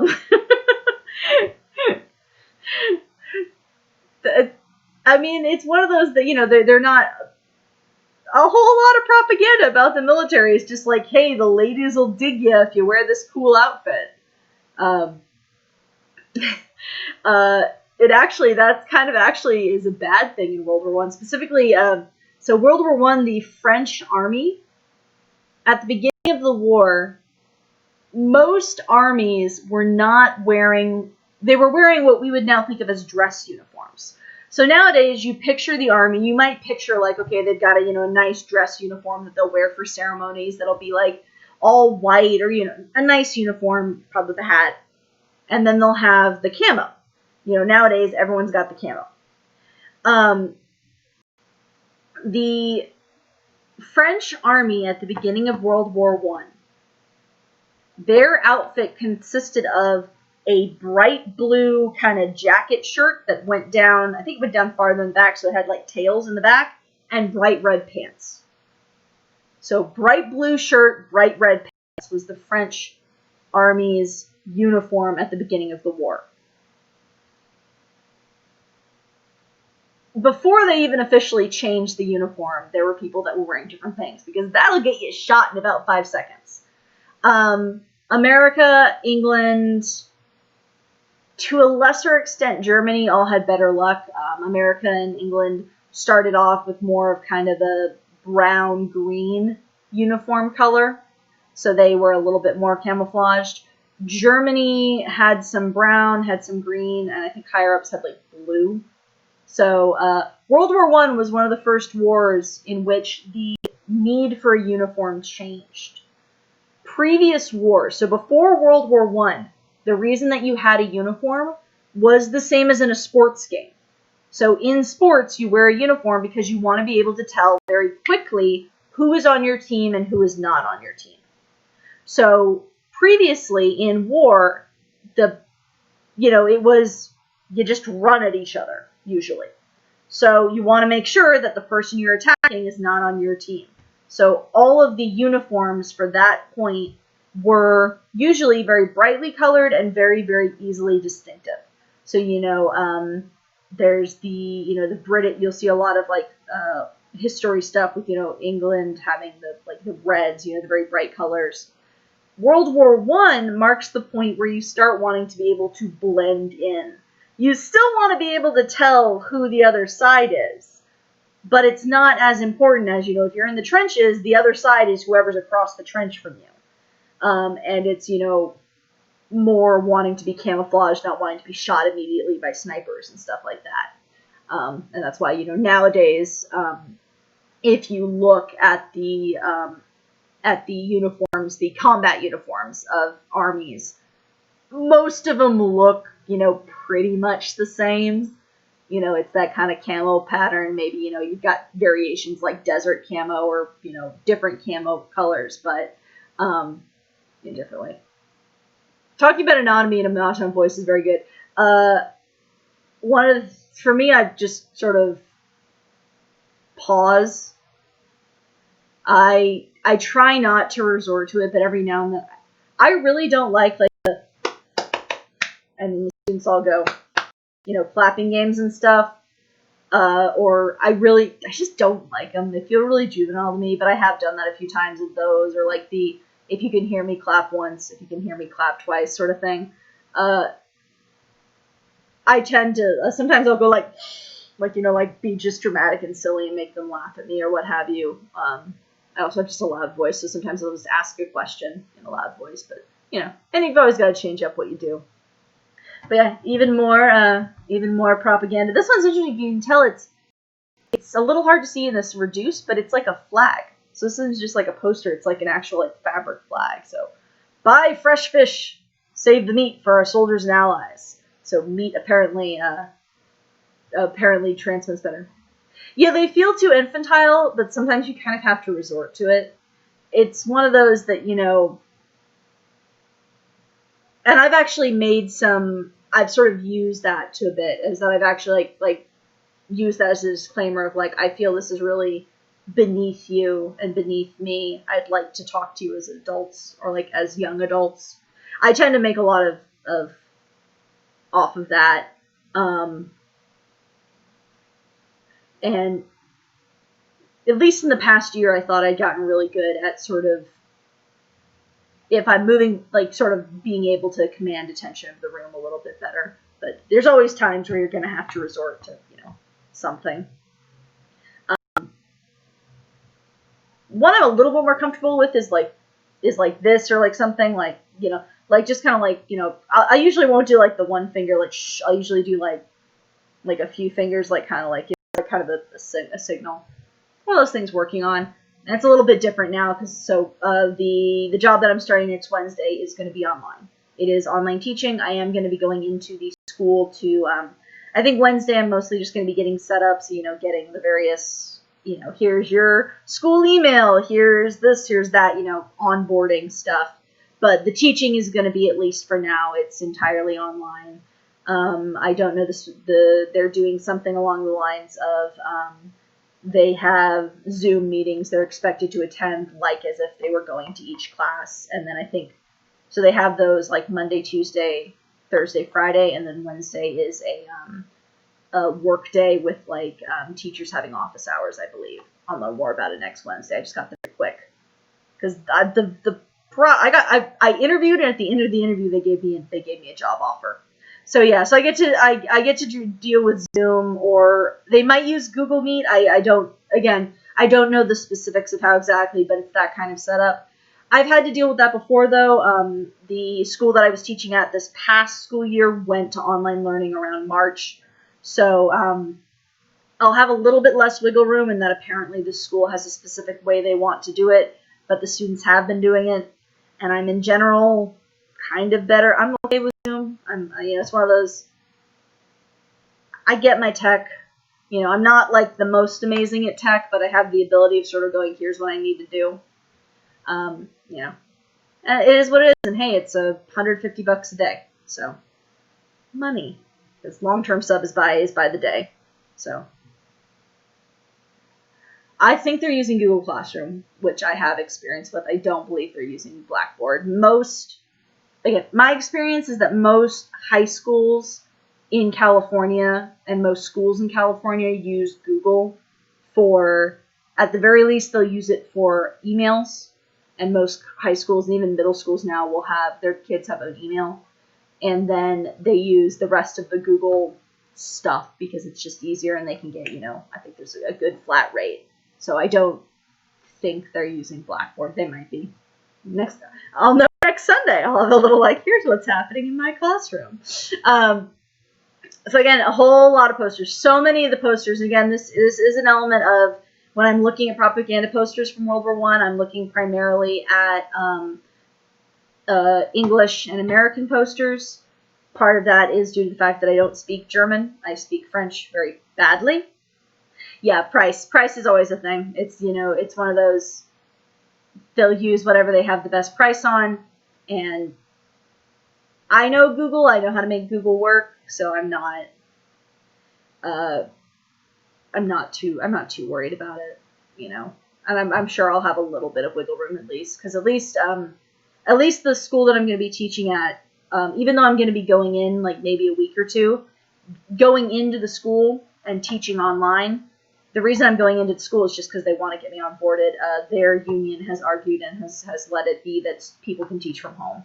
So it might be, what I'll probably end up doing is transfer to teaching from here as soon as possible. And pretty much one of the reasons I sort of started doing these social science Sundays is that it's a very good way to sort of make sure I'm practicing my skills teaching into teaching into a camera. The only difference would be I'd be wearing an actual professional shirt, not my supernatural shirt that, makes my arms look huge. So here we have again the showing. Excuse me. Here we have again the Hun, the German, being shown as, doing inhuman things. Implied that he's going to do something with the woman and the little kid that you can see, and you've got this strong, heroic. I think that's us going to be. No, it'd be American because it is an American thing, so it just doesn't look very much like your usual depictions of Americans in these propaganda posters. But often you'll see, it's a little harder to see in this one. There's other ones where you can see it more clearly. They'll usually portray Germans as short and rotund. Usually Germans in these things are being shown as shorter and kind of chubbier.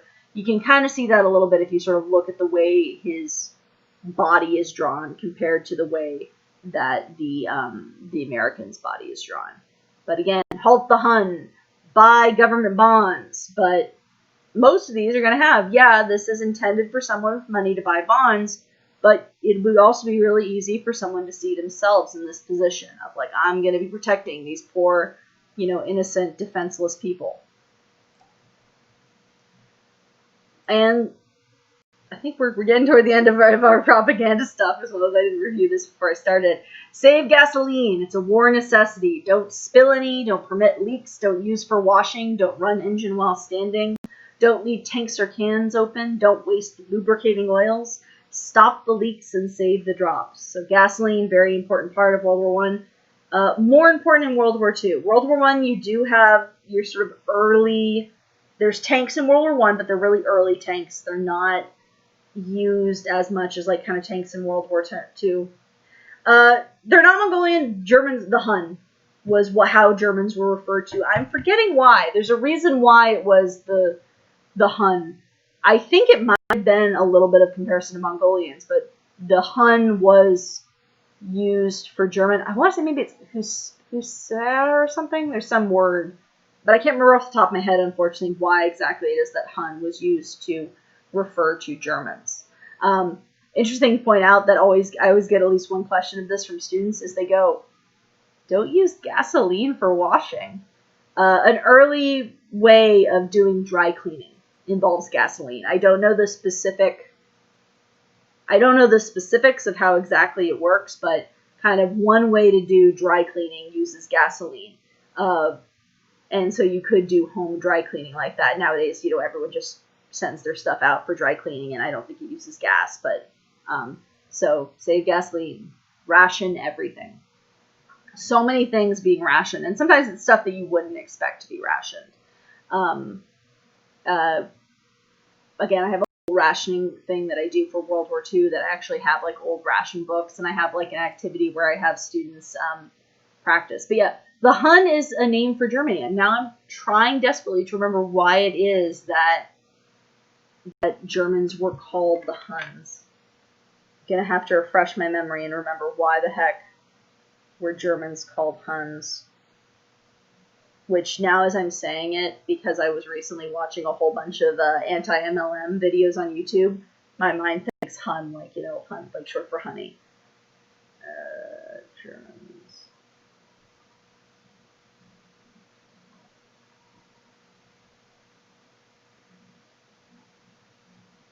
Here we go.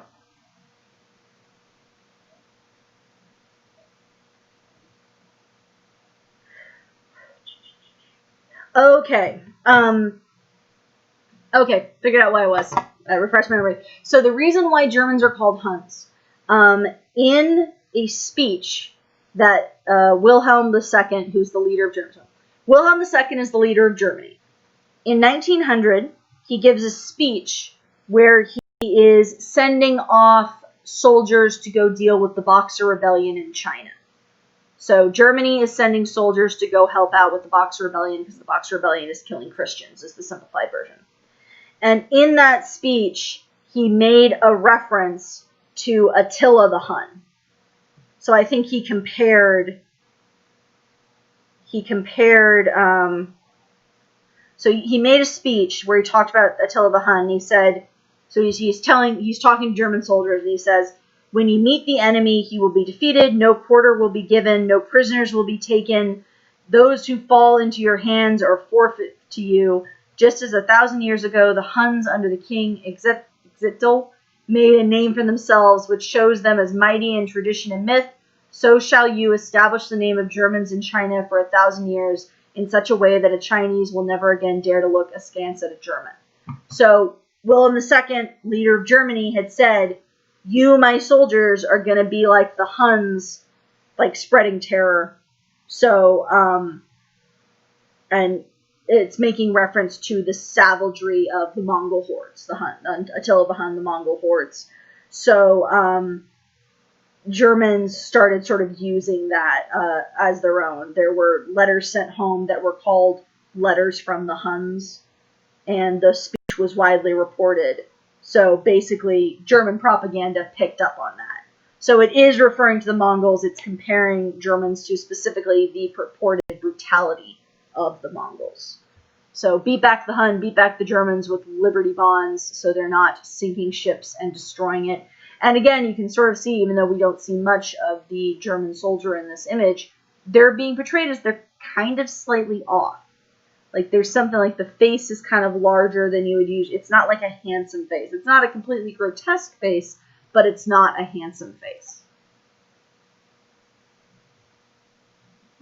But that was good.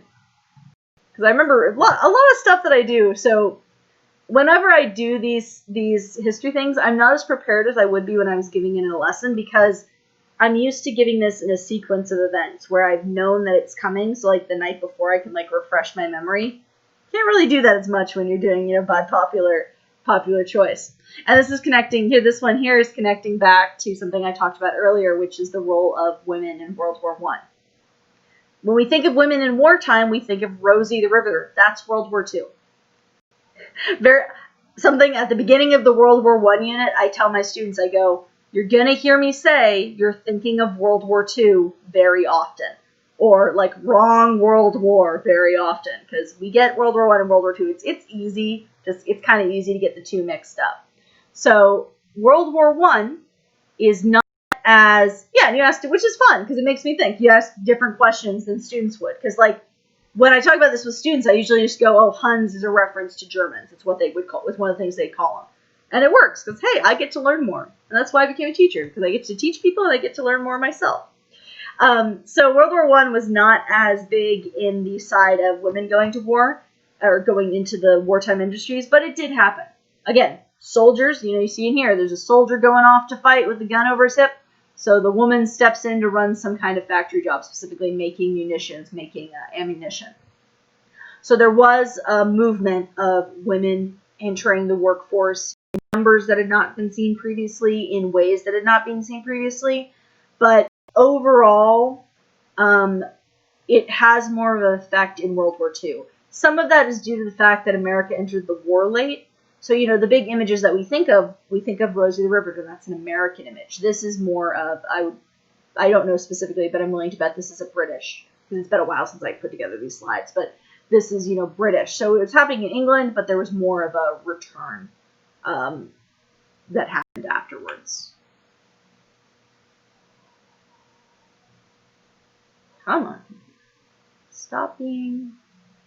Would you stop being so slow? And maybe just be slightly slow?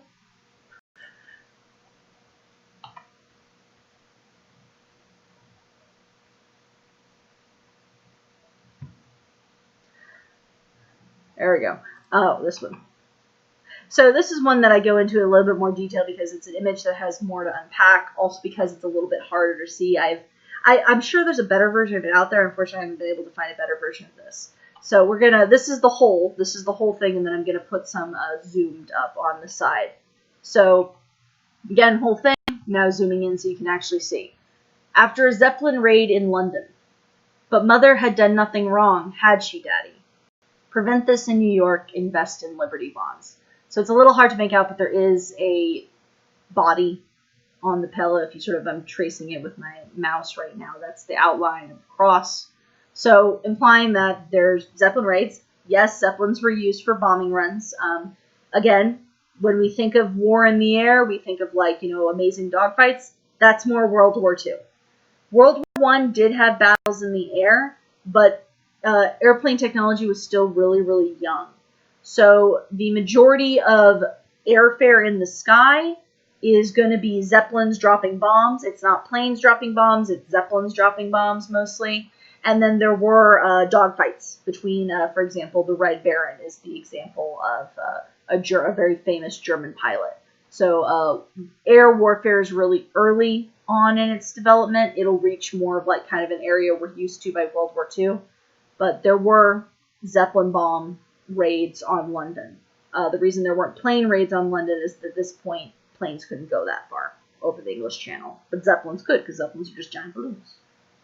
So, it's showing like, hey, you have it pretty easy here in New York, because there's no Zeppelin raids, but if you don't invest in Liberty bonds, that might come for you too, and you might be caught up in this. And also, again, Mother had done nothing wrong had she done it. It's sort of implying, driving home that idea of even if you're not a soldier, the war can affect you. And in some ways also making the other side look bad. Because I don't think America really used Zeppelins. I don't think the Allies really used Zeppelins. It was more the Germans. That's more a feature of like where they had bases and stuff like that. Yes, those dogfights sometimes involve bricks and handguns. Although usually the reason why the handgun, early, these are, again, they're really janky planes. Like, they're planes that are wood and fabric. They're planes that are wood and fabric, and pilots were not given parachutes. Parachutes had been invented. They were a thing. Pilots were not given parachutes because it was believed that it would encourage cowardice. Instead, pilots were given a gun, like a pistol. Officially, the pistol was so that in a last-ditch effort they could shoot other enemy combatants. Unofficially, the pistol was so that they could kill themselves instead of falling. The death rates for pilots in World War I were... I think there was a period of time in World War I where the average life expectancy of a pilot was 2 days. And even at, like, its best, it was not, like, I think at other times it was, like, maybe, like, 3 weeks. Being a pilot was super dangerous, and you were definitely going to get killed, or almost definitely going to get killed. But yeah, bricks, handguns, all sorts of shenanigans. I think in the images of World War I slides, I have some stuff where I go into, like, World War I in the air, and I have specifically from like reenactments, like some people who have nowadays maintained like World War I airplanes. And yeah, that's why the Baron was famous. Yeah, he survived. The Red Baron survived. That's why he's well known. If you survived more than like 3 days, you were an amazing war hero. By World War II, it was a bit better though, especially in the early days of like the RAF. There was a high death toll. So, work 6 days a week. We must work as American freemen now or later drudge as German slaves. Which this is interesting because it's 6 days. So Sunday's still Sunday, but this is saying work Saturday as well. And that's, again, an example of total war leaking over. That the weekend was less of a thing in the past than it is now. And when I say that it is now, that depends a lot upon your socioeconomic class, etc., etc. But, again, total war. That the war is so important that if you are at home, because this is not intended for soldiers, this is intended for people on the home front, you're working 6 days because you want to be free. Work to preserve your freedom. Yeah, 3 days, ace pilot. Managed to land the plane, ace pilot in some cases. Yeah, there's a whole lot of messed up stuff. The images of World War I slides that I have, that maybe we'll do that next week. A whole bunch of them are just like, there's literally one section of that images of World War I slide where I literally have like I have like I have a disclaimer for a section of those images because we're looking at like some wounds and stuff. So I have a disclaimer for the section. Then I have a disclaimer for like one slide where before I go, hey, this is what's going to come up. I'll tell you when you can look back. If you don't want to look, you don't have to. I show the slide and then I show a whole bunch of cute pictures of my cat afterwards because it's just like, oh boy, not good. We are saving you. You save food. Well-fed soldiers will end the war. Again, a lot of this stuff this is not new information to the people seeing it. It's just intended to keep that in their mind, to keep their mind on what they need to be doing. And it's a shift because this would have, there's always going to be some amount of food waste, depending on if you're rich or poor, you're going to have more or less food waste. But this is encouraging everyone to have less. That we're saving you, you save food, directly connecting. So having that connection of what you do here mattering. And that's something that humans are not very good at. Just look at COVID. Stay home, save lives, shut the fuck up and put on a mask. Save a human life with a menial task. Yeah, and I think that's in general how, it's not a foolproof way, but that's a good way to tell World War I posters from World War II posters. World War I, again, because it's sort of earlier days of propaganda, they're a little, in general, they're more straightforward. They're not as refined as later propaganda will get. World War II, you get a bit more, like, it'll be honest, but it'll be a bit more artistic. You'll get less of kind of like straightforward like this, and a little bit more of like, there's a really well-known World War II poster, which is a person holding a lot of canned food that they've canned themselves. And it's like, of course I can. I'm as patriotic as I can be. There's a shift in World War II of, in general, World War I propaganda is do X because Y. So, we are saving you, you save food. Save food because it saves the troops. In World War II, you tend to have more do X because it's patriotic. Save food because it's patriotic. Join the army because it's patriotic. Loose lips sink ships. Don't talk to people about what's happening because it's patriotic. And I think that definitely, you could talk about that in comparison with America after World War II and now of, being fed this diet of this is what you need to do in order to be patriotic. Being patriotic is good. But yeah, that is much more straightforward.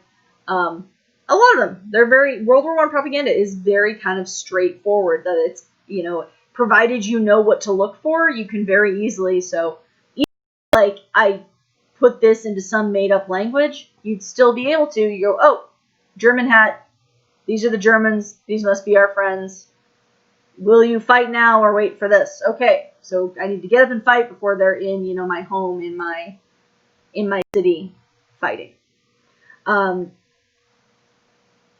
And they're also kind of more, World War I propaganda is a little bit more generalized.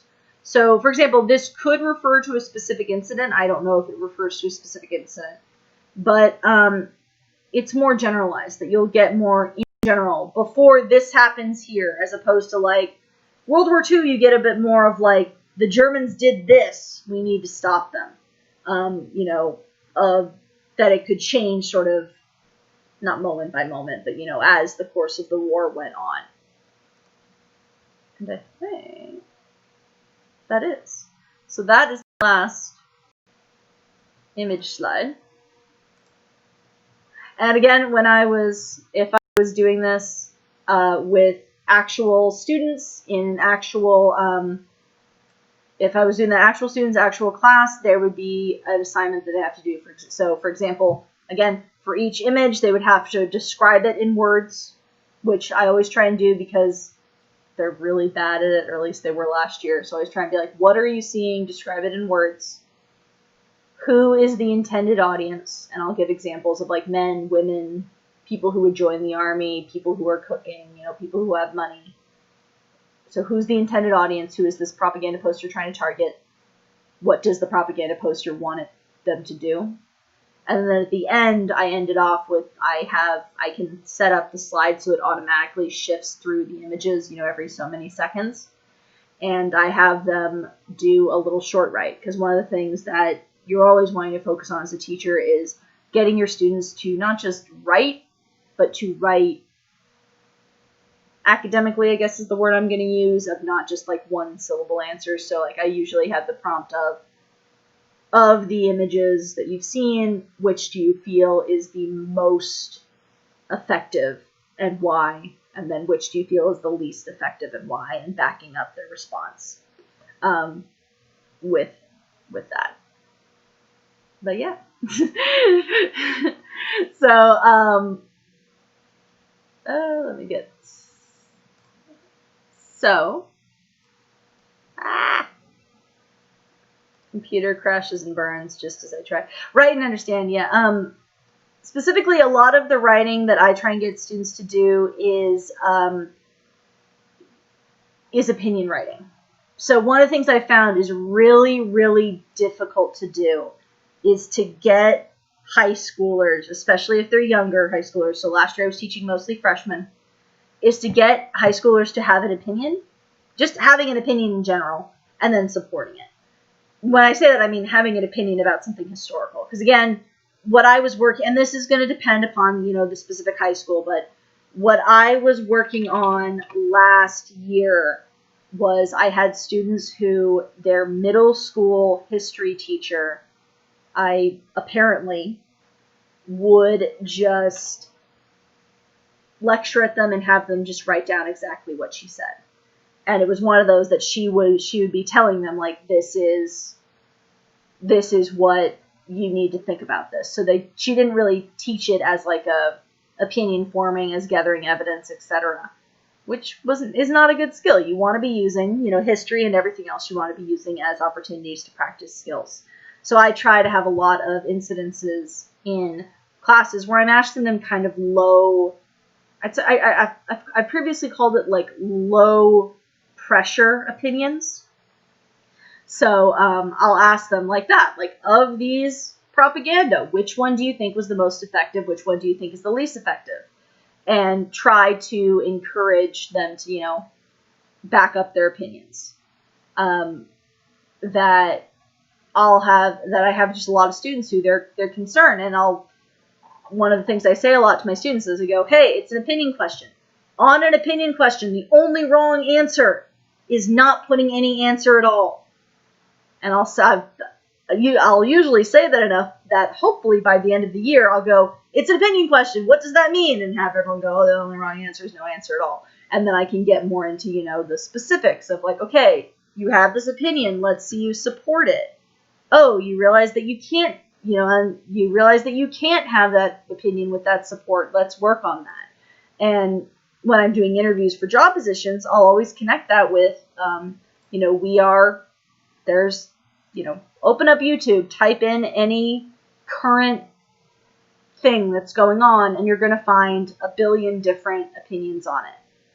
I want to teach my students how to be able to sort through and go, oh, this person doesn't support their opinion. This one supports their opinion, but they're supporting their opinion with, not very good stuff. And every now and then you get some little moments every now and then where you're like, yes, they've seen the light.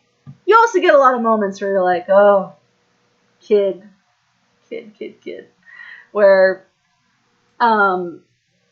yeah. every sort of thing is just a little, every history thing is just moments of triumph and moments of tragedy. So, considering that was a little, I was only kind of planning to stream maybe until about 3. It's still about an hour away, but I think what I'm going to do right now is before I will be saying adieu in a moment. But first, I wanted to say, or point out, come on. So this is, I have set up a YouTube where I have previous broadcasts and where I will put this on. I may start adding other things to it. And let's see, it does not yet have a very good, but here. So in the chat, which I think I did the view as a subscriber. Everything. I just want to share a link, YouTube. Why must you do this to me, YouTube? So obviously seeing it as that, but I think you'll be able to get to that just as it is. I've got all the previous stuff up there for that. I've got the previous 2 streams that I've done. This stream will be going up there at some point today. So if you want to subscribe to that YouTube, and you'll be able to watch them, any of the previous ones. Also on that YouTube channel, I have links to, didn't actually want to switch back from that view yet. Also on that YouTube channel, if you scroll down, I have some saved playlists. What these are, so Miss JC, I have a long last name. This is how I go with my students. So these are what I call history bangers. They are music videos that have been rewritten to be about various historical events. So there's a collection of U.S. government, world history, and U.S. history. If you want to inform yourself a little bit more about that. Also on here, there's a link obviously to Twitch. There's also a link to the website that I maintain for history reasons. So of course it doesn't want to load now, but that link right there will take you to the History Scribe, which is also what is linked. Wrong way. What is linked right here? Follow me at historyscribe.tumblr. That has, I tried to remember to update. As you'll see, I didn't remember to update. This is for previously, but it has a whole lot of interesting historical videos I found. So this is one of some people swimming out of instead of crossing the Berlin Wall, they're swimming out of Berlin. Various images. This is the atomic football. So just a whole lot of different historical stuff that can keep you a little bit more informed on the day-to-day. So that's going to be, I'm going to be ending the stream in a second. I will be back around this time. I think noon is when I'm going to start doing it. Around this time next Sunday to do another stream. There's a possibility that Sunday I will be posting like, hey guys, this is going to be a less frequent thing. I would like to do it every week because I do enjoy these streams, but again, depends a little bit upon how challenging